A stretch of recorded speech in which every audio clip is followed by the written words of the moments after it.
Hello বন্ধুরা, কেমন আছো তোমরা সবাই? আশা করছি সবাই ভালো আছো। আমরাও ভালো আছি। অবশ্য আমি ভালো আছি, কারণ আমার শরীরটা খারাপ ছিল। আর এখন আমি অনেকটা সুস্থ আছি। আর সেই জন্যই ভাবলাম তোমাদের সাথে এই ভিডিওটা শেয়ার করি। ভিডিওটা তো করেছিলাম সোমবার, কিন্তু শেয়ার করতে পারিনি কারণ আমার গলার অবস্থা খুবই খারাপ ছিল। আর ভয়েস ওভার দিতে পারছিলাম না, সেই জন্য ভিডিওটাকে আমি তোমাদের সঙ্গে শেয়ারও করতে পারিনি। তো যাই হোক, শ্রাবণের সোমবার তো বুঝতেই পারছো, আমি তো পুজো করেছি। এর প্রথমেরটাও করেছিলাম আর সেকেন্ডেরটাও করে নিয়েছি, আর সেটাও ভিডিও করে রেখেছিলাম। আর দেখতেই পাচ্ছ বাবাকে সুন্দর করে সাজিয়ে দিয়েছি, তারপরে একটুখানি টিফিন করে নিচ্ছিলাম। আর আজকে তোমাদের সাথে একটা কথা শেয়ার করব। সেটা হচ্ছে, আমার এক বন্ধু আমাকে বলেছিল, মানে সে তার মনের কথা আমাকে শেয়ার করেছিল। তো সেখানে সে আমাকে বলেছিল যে তার আমাকে ভালো লাগে কারণ আমি নাকি আমার মা বাবাকে দেখি। দেখো, প্রথম কথা হচ্ছে, প্রতিটা ছেলে মেয়ে যখন বড় হয়, যখন নিজের পায়ে দাঁড়ায়, চাকরি টাকরি করে, মা বাবাকে দেখা অবশ্যই কর্তব্য। আর আমি এখনো পর্যন্ত আমার মা বাবার জন্য কিছু করতে পারিনি। আমি তাকে আমার প্রশ্নের উত্তরটা দিয়েছিলাম ঠিকই কথা, কিন্তু তাও আমার মনে হলো, এরকম অনেকেরই হয়তো মনে হয় যেহেতু আমি চাকরি করি হয়তো আমি আমার মা বাবাকে দেখছি। কিন্তু না, একদমই ভুল কথাটা। আজ পর্যন্ত আমার মা বাবা আমাকে সেই জন্ম থেকে মানে আজ পর্যন্ত আমার বাপি আর আমার মা আমার জন্য সব কিছু করে গেছে।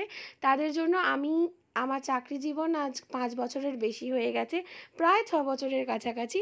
কিন্তু আমি তোমাদের সামনে আমার বলতে এতটুকুন খারাপ লাগবে না যে আমি তাদের জন্য কিছুই করতে পারিনি।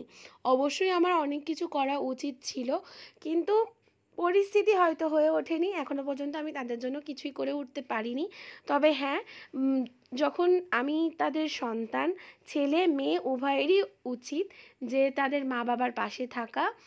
আর অবশ্যই আমিও চেষ্টা করব পাশে থাকার। কিন্তু আমি তার উত্তরটা তোমাদের সবাইকেই দিলাম, তাকে তো দিয়েছিলামই উত্তরটা, যে আমি এখনো পর্যন্ত আমার মা বাবার জন্য কিছু করতে পারিনি।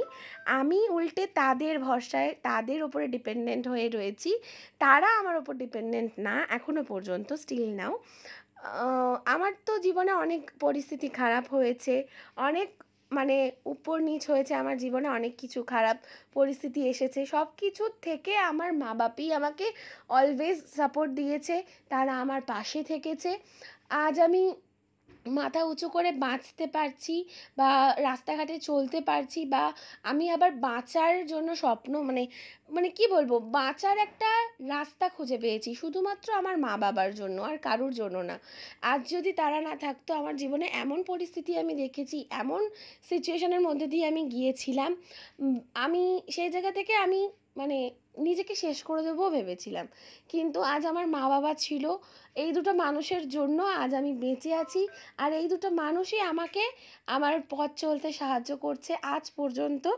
তো যাই হোক, এটাই বলার ছিল যে আজ মা বাবা না থাকলে আমি হয়তো জীবনে কিছুই করতে পারতাম না, বা মাথা উঁচু করে আবার বাঁচার স্বপ্নটা দেখতে পারতাম না। তো থ্যাংক ইউ সো মাচ, আমি তোমাদের সবাইকেও জানালাম, আর আমি আমার মা বাপিকেও জানাচ্ছি, তোমরা আমার পাশে ছিলে বলে সত্যিই আজ আমি বাঁচার স্বপ্নটা আবার দেখছি। তো তোমরা আমার পাশে থেকো। আর অবশ্যই আমি বড় হয়েছি যখন, তোমাদের জন্য কিছু করার চেষ্টা করব, কারণ প্রতিটা ছেলেমেয়েরই কর্তব্য, দায়িত্ব এটা। আমি সবাইকেই বলবো, নিজেদের মা বাবাকে কখনো ফেলে দিয়ে অন্য কিছু করার চেষ্টা করো না। অলওয়েজ মা বাবা আগে, তারপরে আর একজন মানুষ যে থাকার, সে তো থাকবেই। সে তো থাকবেই, কিন্তু যারা আমাদেরকে এই পৃথিবীতে এনেছে, ছোটো থেকে বড় করেছে, নিঃস্বার্থ ভালোবেসেছে, তাদের জন্য সব থেকে আগে করা উচিত। এটা আমার মনে, আমি মনে করি। আমাকে কে কী ভাবে সেটা আমি তো জানি না, আমি বলতে পারবো না, কিন্তু আমার মনের কথা আমি তোমাদের সাথে শেয়ার করলাম। সবাই খুব ভালো থেকো, সুস্থ থেকো, সাবধানে থেকো। দেখা হচ্ছে নেক্সট ভিডিওতে।